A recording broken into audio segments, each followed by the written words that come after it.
Assalamualaikum warahmatullahi wabarakatuh. Perkenalkan, nama saya Aisyah dan Pramudita dari jurusan Teknik Kimia Universitas Sultan Ageng Tirtayasa.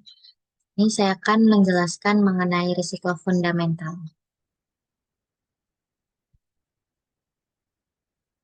Pertama, yaitu ada apa itu risiko fundamental.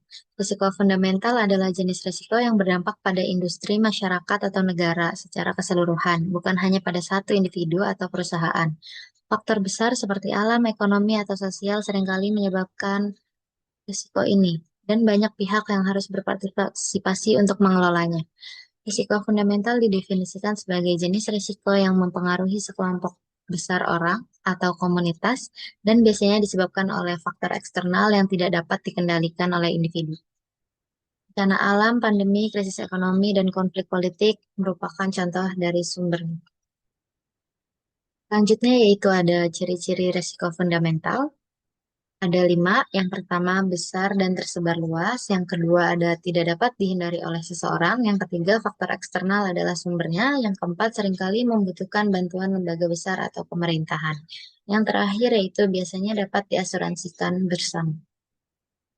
Selanjutnya ada contoh bahaya penting. Yang pertama ada gempa bumi atau tsunami. Yang kedua ada pandemi virus COVID-19.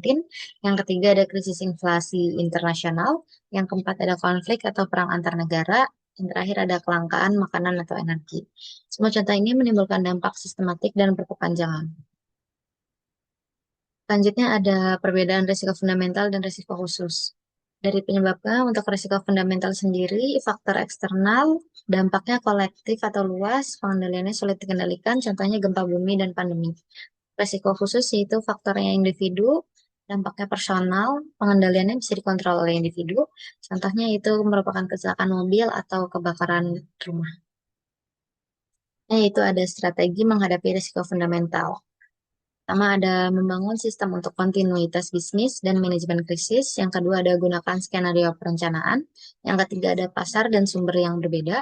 Yang keempat ada kerjasama antara berbagai sektor atau negara. Yang kelima ada mengikuti program asuransi bencana atau kolektif. Contohnya yaitu merupakan risiko fundamental tidak dapat dihindari tetapi strategi yang matang dapat membantu mengantisipasi.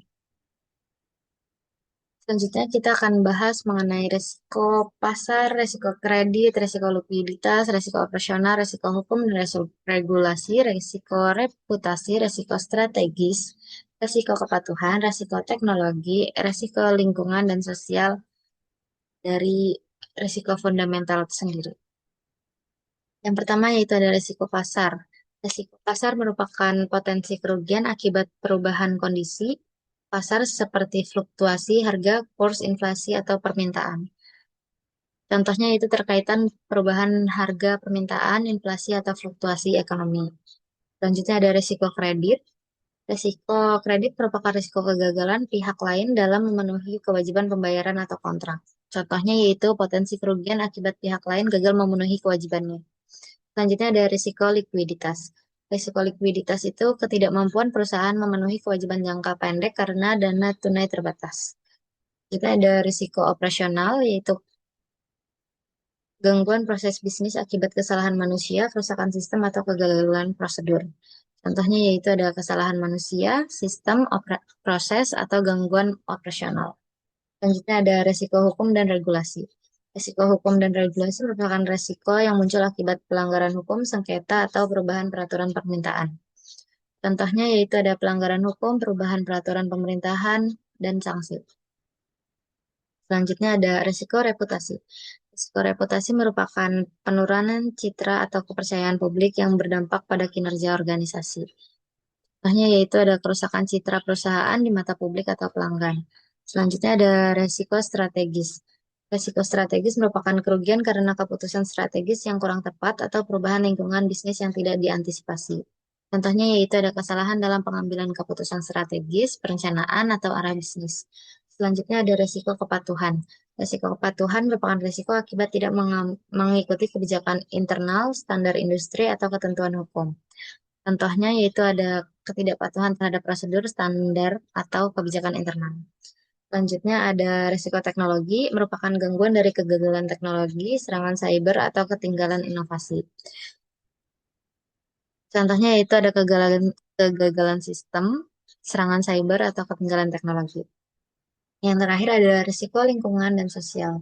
Risiko lingkungan dan sosial merupakan dampak dari bencana alam, isu lingkungan, atau konflik sosial terhadap operasional organisasi. Contohnya yaitu ada bencana alam, isu lingkungan, konflik sosial, atau dampak ESG atau environmental, social, dan governance. Selanjutnya ada kesimpulan.